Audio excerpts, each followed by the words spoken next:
कानो मध्य प्रदेश आणि राजस्थानमधल्या घटना या 1-2 दिवसात आपण ऐकतच आहोत. या घटनांनी सगळ्या देशातील आईवडिलांना हादरवून टाकलेलं आहे आणि यामध्ये काही निष्पाप बाळांचा मृत्यू झालेला आहे. ते पण फक्त एक कप सिरपमुळे. या सिरपमध्ये होते घातक असे डायइथेलिन ग्लायकोल नावाचं रसायन, जे बाळाच्या शरीरासाठी विषासारखं ठरलेलं आहे आणि सरकारने त्या सिरपवर आता बंदी घातली आहे आणि तपास सुरूसुद्धा केलेला आहे. पण गेलेले जीव मात्र परत येणार नाही आहे. या घटना आपल्याला शिकवतात की बाळांना कधीही औषध स्वतःहून देऊ नका.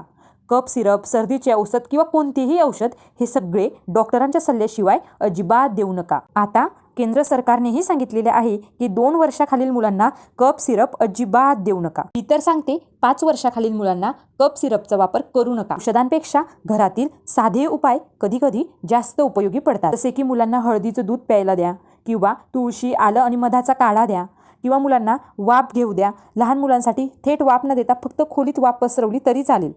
प्रभावी उपाय म्हणजे थोडं आलं किसून त्याचा रस काढा आणि त्यात 1 चमचा मध मिसळा आणि दिवसातून 2दा द्या. घशासाठी हे एक नैसर्गिक व अवसरदार औषध आहे. खोबरे तेल किंवा तिळाच्या तेलाची मालिश करा. छाती, पाठ आणि तळपायावर मालिश केल्याने शरीर उबदार राहते आणि कफसुद्धा मोकळा होतो. कप सिरप किंवा कोणतेही औषध देण्याआधी 2दा विचार करा आणि नेहमी डॉक्टरांचा योग्य सल्ला घ्या.